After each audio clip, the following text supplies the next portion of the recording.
제가 먼저 13절의 말씀 봉독하겠습니다. 그러므로 너희 마음의 허리를 동이고 근신하여 예수 그리스도께서 나타내실 때에 너희에게 가져다 주실 은혜를 온전히 바랄지어다. 너희가 순종하는 자식처럼 전에 알지 못할 때에 따르던 너희 사역을 본받지 말고 오직 너희를 부르신 거룩한 이처럼 너희도 모든 행실에 거룩한 자가 되라. 기록되었으되 내가 거룩하니 너희도 거룩할지어다 하셨느니라. 외모로 보시지 않고 각 사람의 행위대로 심판하시는 이를 너희가 아버지라 부른즉 너희가 나그네로 있을 때를 두려움으로 지내라. 너희가 알거니와 너희 조상이 물려준 헛된 행실에서 대속함을 받은 것은 은이나 금같이 없어질 것으로 된 것이 아니요 오직 흠없고 점없는 어린 양 같은 그리스도의 보배로운 피로 된 것이니라. 그는 창세전부터 미리 알린 바 되시니나 이 말세에 너희를 위하여 나타내신 바 되었으니 너희는 그를 죽은 자 가운데서 살리시고 영광을 주신 하나님을 그리스도로 말미암아 믿는 자니 너희 믿음과 소망이 하나님께 있게 하셨느니라. 너희가 진리를 순종함으로 너희 영혼을 깨끗하게 하여 거짓이 없이 형제를 사랑하기에 이르렀으니 마음으로 뜨겁게 서로 사랑하라. 너희가 거듭난 것은 썩어질 씨로 된 것이 아니요 썩지 아니할 씨로 된 것이니 살아있고 항상 있는 하나님의 말씀으로 되었느니라. 그러므로 모든 육체는 풀과 같고 그 모든 영광은 풀의 꽃과 같으니 풀은 마르고 꽃은 떨어지되 함께 읽겠습니다. 오직 주의 말씀은 세세토록 있도다 하였으니 너희에게 전한 복음이 곧 이 말씀이니라. 아멘. 할렐루야. 복된 우리 주일을 보내고 수요 저녁 예배 성경 공부 시간을 하나님께 드릴 수 있음에 감사와 영광을 올려드립니다. 모든 상황 가운데서도 하나님께 감사할 수 있는 우리의 삶이 되기를 소망합니다. 우리가 함께 예배드리는 이 존귀한 성도님들 그리고 사랑하는 이들 옆에 한번 바라봐 주시겠어요? 우리 사랑하는 이들과 함께 예배를 드릴 수 있는 이 시간이 얼마나 귀한지요. 주일날뿐만이 아니라 매 시간 매 주일 이렇게 한자리에 모여서 하나님의 그 사랑을 나누고 말씀을 나누고 찬양하고 기도하는 이 자리가 복된 자리인 줄 믿습니다. 그래서 우리 이 자리에 함께 하신 우리 성도님들과 그리고 온라인으로 함께 하시는 우리 성도님들 함께 인사를 나누려고 합니다. 첫 번째 인사는 동일합니다. 주 안에서 사랑하고 축복합니다. 축복합니다. 사랑하고 축복합니다. 마음을 담아서 주님의 이름으로 사랑하고 축복합니다. 네, 두 번째 인사는요. 하나님이 오늘도 우리와 함께 하십니다. 하나님이 오늘도 우리와 함께 하십니다. 임마누엘의 하나님이 우리와 함께 하시죠, 늘. 아멘. 세 번째 인사입니다. 그리스도의 향기가 충만합니다. 그리스도의 향기가 충만합니다. 아멘. 네, 향기가 충만합니다. 봄에는 꽃향기가 충만한 것이 아니라 봄에 여름, 가을, 겨울 할 거 없이 우리 남성교회 예배당 안에는 주님의 향기가 충만한 줄 믿습니다. 그리스도의 향기가 충만해서 우리의 삶 가운데에도 우리 주님의 그 향기를 통하여 믿지 않는 이들이 주님의 그 향기를 통하여 하나님의 영광을 볼 수 있기를 간절히 소망합니다. 오늘은 수요 성경 공부 6번째 시간입니다. 우리 선선하게 찾아온 이 바람처럼 오늘도 주님의 말씀으로 성령의 바람이 우리 마음에도 충만하기를 원하며 마음 문을 열기 위해서 오늘도 성경 퀴즈로 그림 연상 퀴즈로 시작하도록 하겠습니다. 준비되셨나요? 네, 저희 어머니가 온라인 교구신데요.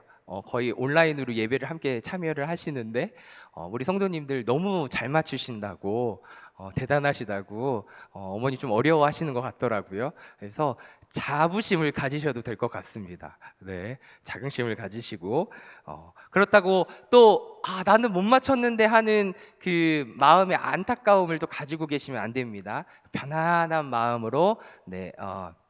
마음 문을 여는 시간이니까 기억해 주시고 지금부터 시작해 보도록 하겠습니다. 첫 번째 문제입니다. I am John. 우리 서원이 네 정답이 뭐라고요? 존귀. 네, 이름이 존이고요. 여기 귀 모양이 있어서 귀. I am 귀. 존귀. 대단합니다. 두 번째 문제입니다.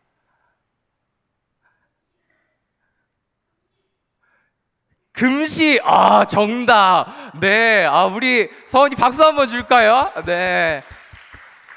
우리 올 출석했습니다. 6번. 와, 너무 됩니다. 우리 금식. 네. 금하고 식사니까 금식. 이해되시지요? 우리 서원이 우리 어른들을 위해서 3초만 천천히 대답해 주면 좋겠어요. 네, 좋겠습니다. 다음 문제 한번 가볼까요? 소망. 빨랐어요. 좋습니다. 소망. 역시 다음 문제 가도록 하겠습니다. 할래 안 할래? 네? 할래. 그렇죠. 할래 안 할래? 난 할래. 한다고 해야지 할래. 네, 이거는 약간 센스 있는 문제입니다. 할래. 좋습니다, 권사님. 다음 문제 가겠습니다. 네, 목사님 납달리. 좋습니다. 납달리. 네요. 다음 문제 가도록 하겠습니다. 오병이요. 정답. 네, 5개의 병. 오병이가 하는 거니까 오병이 네, 좋습니다. 다음 문제 가도록 하겠습니다. 영접. 정답, 권사님. 이건 질 수 없다. 이건 서원이에게 질 수 없다. 이거는 느껴졌어요. 좋습니다. 영접. 영이 접혔죠. 영접. 다음 문제. 이세벨. 이사벨이에요. 이세벨이에요. 이세벨이죠. 이세. 두 마리의 새가 배를 눌러서 이세벨. 정답. 다음 문제. 이것도 쉽습니다.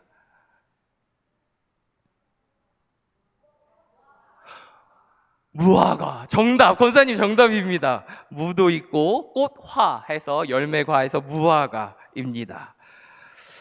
마지막 문제입니다.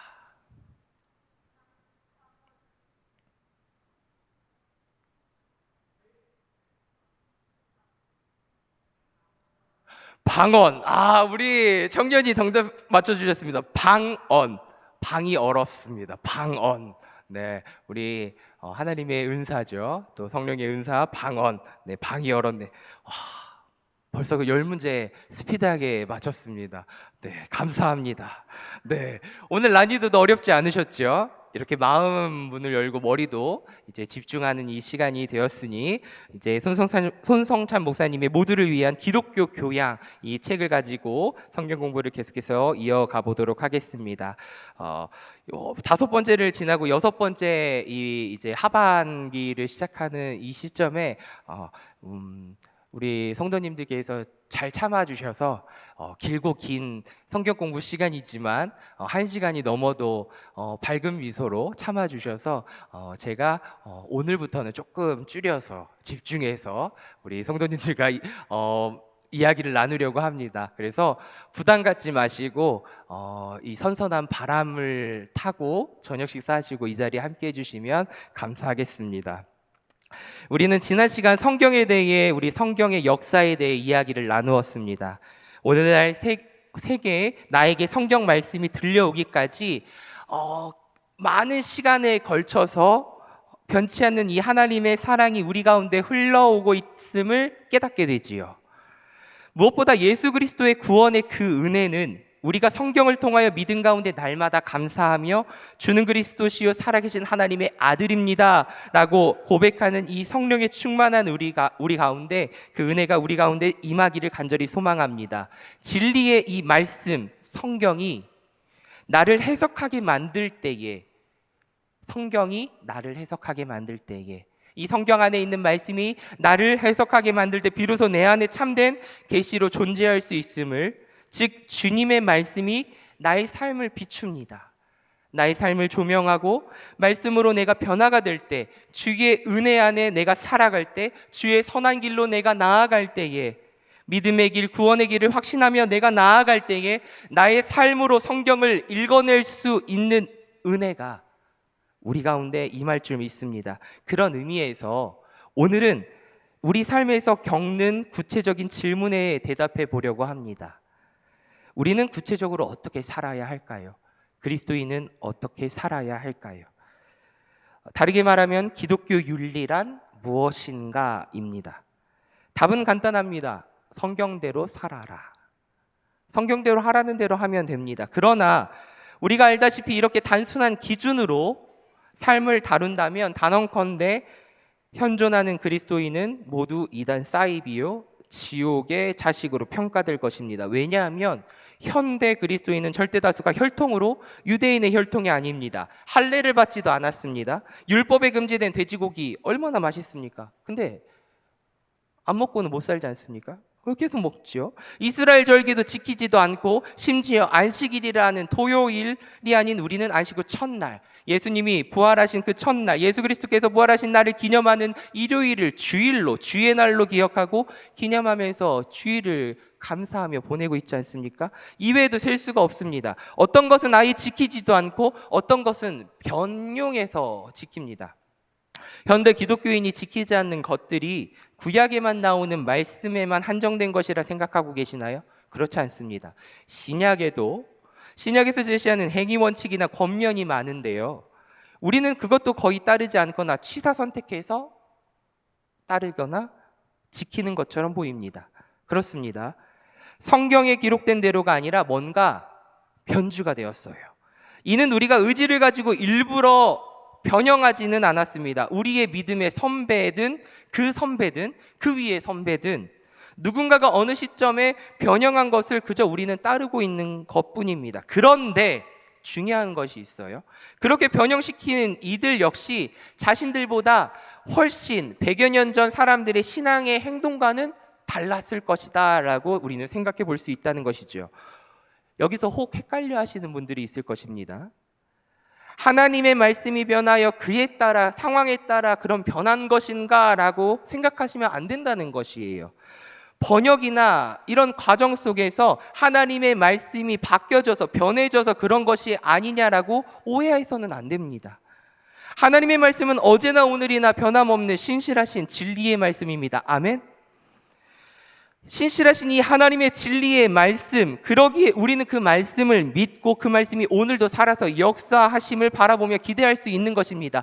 그러기에 믿으신 하나님이라 고백할 수 있는 것입니다. 신실하신 하나님, 우리가 믿을 수 있는, 감사할 수 있는 하나님, 변함없는 하나님, 그 말씀이 오늘도 우리에게 주어져 있는 것이지요.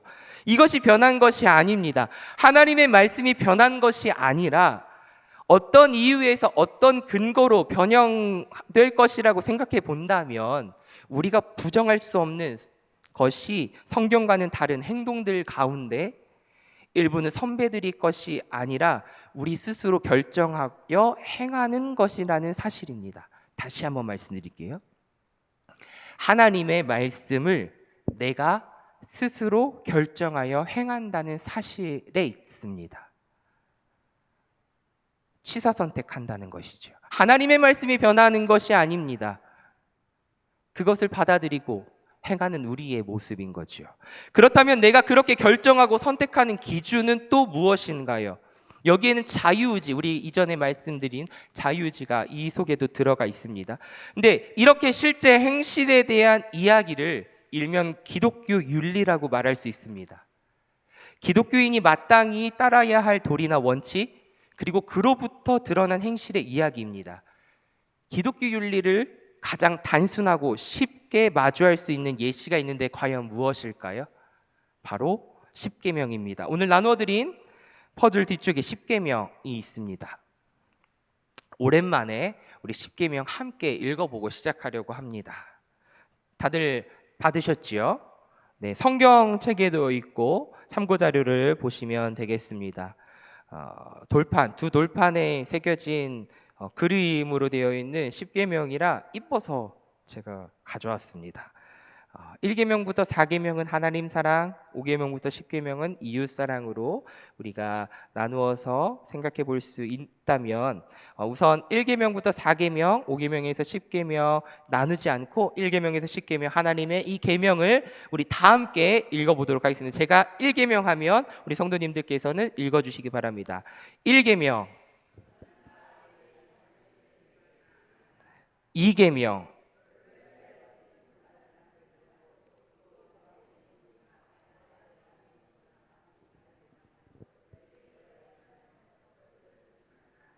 3계명, 4계명, 5계명, 6계명, 7계명, 8계명, 9계명, 제10계명. 아멘. 10계명은 명백하게 뭐뭐 하라, 뭐뭐 하지 말라라는 내용을 담고 있습니다. 이보다 명확하게 기독교 윤리를 담고 있는 유명한 예도 없을 것입니다. 윤리 정도를 넘어서 법에 가깝습니다. 그래서 대부분 이를 어길 때 받는 벌까지 기록되어 있지 않습니까?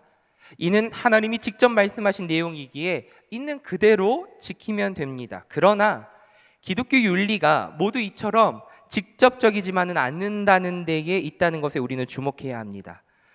직접 윤리도 있지만 성경의 다양한 본문을 통해 도출할 수 있는 수많은 간접 윤리, 간접적으로 우리가 도출해야 하는 이 간접 윤리도 있는데 우리는 이것들까지도 읽어낼 수 있는 믿음의 눈이 필요하다는 데에 있습니다. 더 중요한 사실은 성경에서 언급하는 사안도 있지만 언급하지 않는 사안도 있다는 사실입니다. 예를 들어 2024년도를 살고 있는 현재 우리 젊은이들이 관심 있어 하는 것 중에 하나가 주식이나 코인이라 가상화폐 투자라고 해본다면 기독교인이 주식이나 가상화폐에 투자해도 되는가 되지 않는가 이런 기준부터 시작해서요. 만약 투자를 해도 된다면 어떤 기준으로 해야 하는가 이런 것을 성경에서 찾아볼 수 있을까요? 성경에는 주식이나 코인 이야기를 어디에서나 찾아볼 수가 없는데 그렇다면 어떻게 기준을 찾을 수 있을까요? 이 책의 저자는요. 괄호를 딱 쳐서 이야기를 추가 설명하는데요. 만약 성경에서 보았다면 정신과에 들러보기를 진심으로 권한다라고 말합니다. 만몬이라는 이 마구니가 낀 사람이기 때문에 마구니가 꼈다고 빨리 치료를 받아야 한다고 하면서 정신과에 가보라고 권면을 하고 있습니다. 어찌됐건 이렇듯 21세기를 살아가는 우리에게 당장의 실제적 의제지만 성경에 전혀 없는 이야기도 매우 많다는 사실을 우리는 알아야 합니다. 그렇기 때문에 성경을 통해 도출된 직간접적인 윤리를 해석하는 과정과 우리네 상황에 맞게 적용하는 과정이 필요합니다. 여기에 첫 번째 이야기가 시작됩니다. 후 또는 하우입니다. 이제 본격적으로 이 이야기를 시작하기에 앞서 확인해야 할 내용이 있는데 성경에는 구체적으로 뭐뭐 해라, 뭐뭐 하지 말아라 라는 이 명령하는 내용이 가득하다라고 말씀을 드렸지요. 그런데 분명한 것은 성경이 절대 행동을 앞세우지는 않는다는 점을 기억하십시오. 기독교는 행위가 아니라 믿음의 종교이기 때문입니다. 성경은 하나님이 어떤 분인지 그분이 무엇을 하셨는지에 대한 실존적 믿음이 있다면 자연스럽게 행동으로 이어질 수밖에 없다라고 말합니다. 잘 기억하십시오. 성경은 하나님이 어떤 분이신지 그분이 무엇을 하셨는지에 대한 실존적인 믿음이 있다면 자연스럽게 우리는 그 행동으로 이어질 수밖에 없다는 것을 말하고 있다는 것이죠. 비가 오면 땅이 젖고 바람이 불면 바람개비가 돌아가듯이 이때 앞서는 것은 땅이나 바람개비가 아니라 비와 바람이듯이 그런데 이를 오해해서 기독교 신앙에 있어서 행위가 전혀 중요하지 않다라고 여기는 사람들도 또한 생겨버립니다. 이는 자연적인 논리 구조에서 애써 무시하는 사람들, 즉 기본적으로 산수가 되지 않는 사람들의 착각일 뿐입니다. 우리는 그런 의미로 받아들여서는 안 됩니다.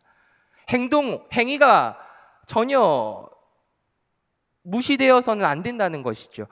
존중받아야 됩니다. 행위가 없어서는 안 된다는 의미가 아니지요. 계시인 성경의 메시지 그리고 그것을 해석하는 과정을 거쳐서 그리스도인은 무엇을 믿는가에 대한 정리가 이루어져야 된다는 것이지요. 해석은 지식을 갖게 하고 그 지식이 바르다라고 생각하면 우리는 동의를 하게 됩니다. 맞지? 이러면서 동의를 하며 그 지식이 발음을 넘어 신의 계시라고, 하나님의 말씀 계시라고 불릴 만큼 가치가 있다라고 여겨지면 당연히 행동으로 이어질 수밖에 없다는 것입니다. 때문에 대부분의 사람들은 인간이 윤리적이지 못한 것을 삶의 문제로 치부하지만, 기독교는 삶보다 바른 아는 것, 이 알미 없어서 꼬집고 있다고 말합니다. 이 알미 없어서임을 꼬집고 있어요. 그리고 이 바른 안다는 것이 내 것이 되는 믿음이 부재하기에 비윤리적이 되는 것이라 말하고 있습니다. 내 것이 되지 않는 것, 바르게 아는 것이 없어서. 그런 점에서 보면 기독교는 다른 종교와 다릅니다. 왜, 뭐가 다르냐면요, 다른 종교에서는 행위 자체를 중요시합니다. 행위를 통해서 선을 이룹니다. 그러나 기독교 신앙에서 어떻게 살아야 하는가라는 문제는 앞에서 끄는 기관차가 아니라, 다시 한번, 어떻게 살아야 하는가 하는 이 문제는 앞에서 끄는 기관차가 아니라 그 기관차에 연결되어서 자연스레 딸려가는 객차에 해당되는 거예요. 즉, 행위가 앞설 수 없다는 것입니다.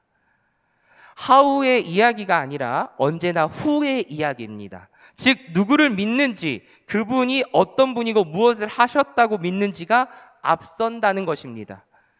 중요한 것은 무엇을 믿는가와 어떻게 살아야 하는가가 서로 다르지 않습니다. 자연스레 영향을 끼칠 수밖에 없다는 점을 우리는 놓쳐서는 안 됩니다. 우리는 앞서서 기독교인은 무엇을 믿는가에서 믿음이 행위보다 앞서는 이유에 대해서 다뤘다면, 이 죄에 대한 정의가 다르다는 것을 우리는 알아야 합니다.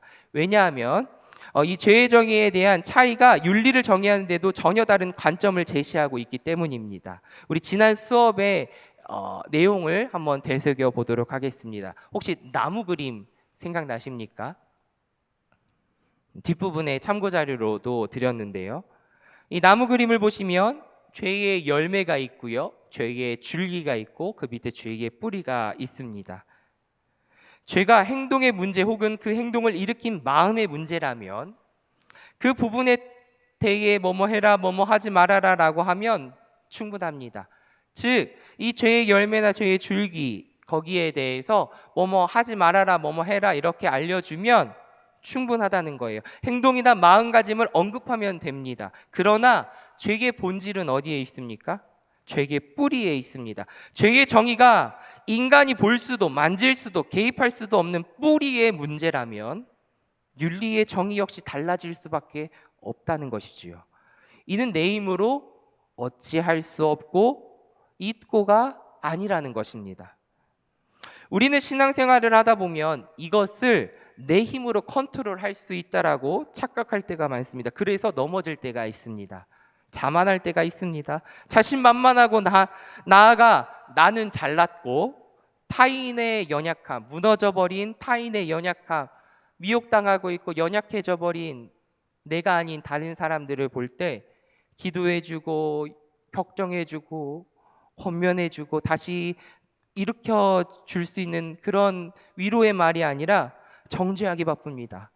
너 이렇게 그래. 자기는 지키는 것처럼 보이거든요.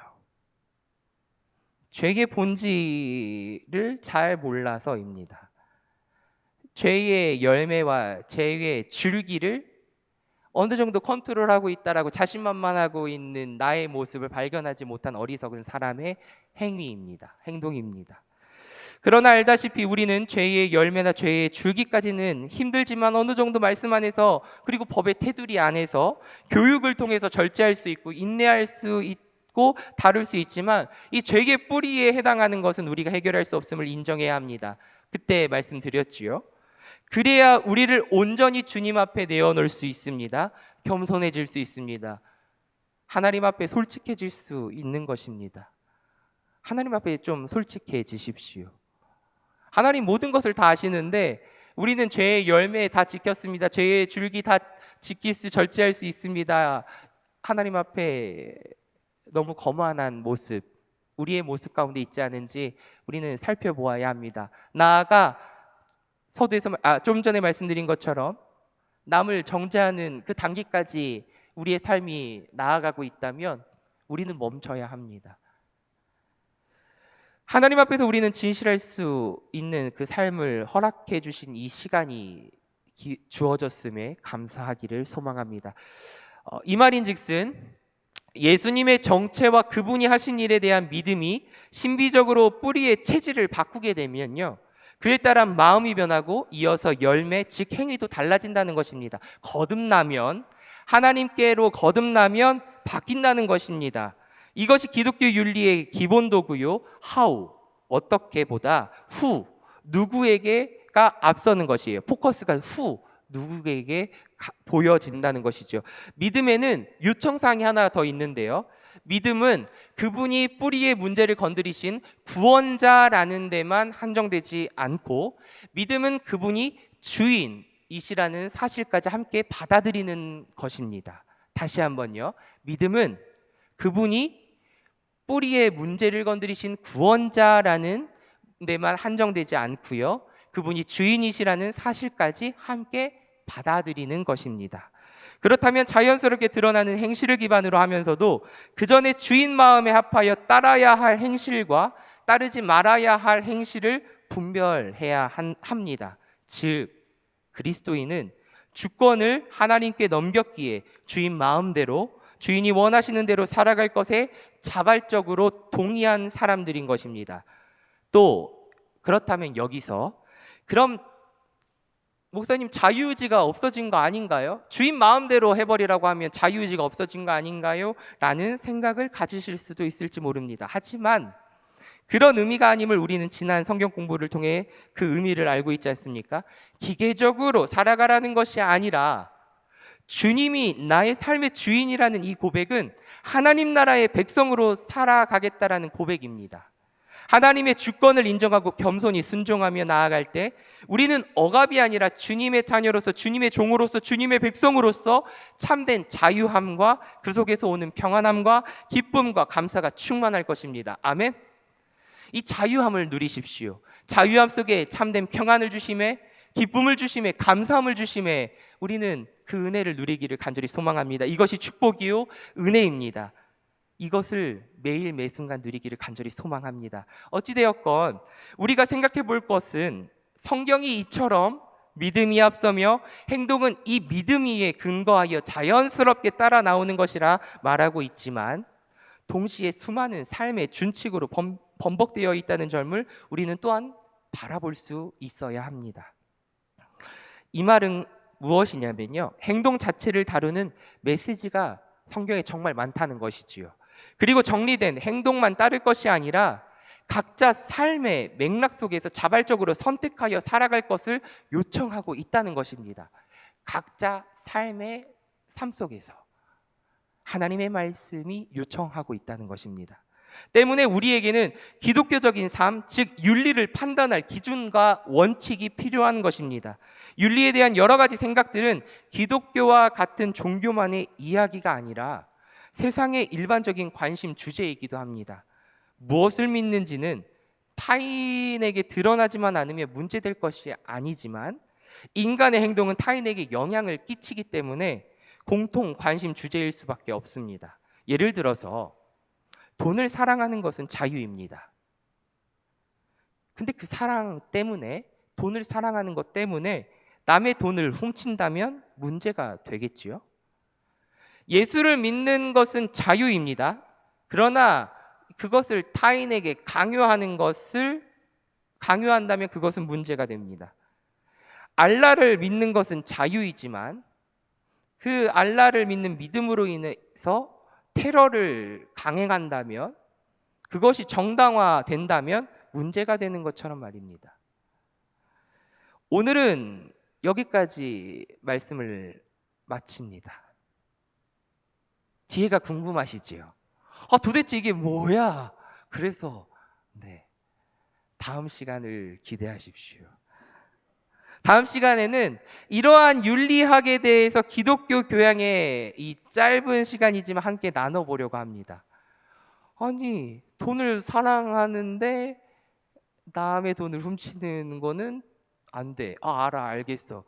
그러면 좀 더 나아가서 도대체 기독교인으로서의 어떤 삶을 살아야 하는지 다음 이 시간에 우리 함께 말씀을 나눠보도록 하겠습니다. 중요한 것은 세상을 사는 지혜가 주님께 있습니다. 아멘. 여호와를 경외하는 것이 지혜의 근본입니다. 아멘. 주의 말씀이 내 발의 등이요 내 길의 빛이 되어서 내가 방황할 때에 주님의 말씀이 나의 삶을 비추어 주시고 선한 길로 인도하여 주실 줄 믿습니다. 말씀에 순종하며 묵상하며 하루하루 감사하며 나아가는 우리의 삶이 되기를 간절히 소망합니다.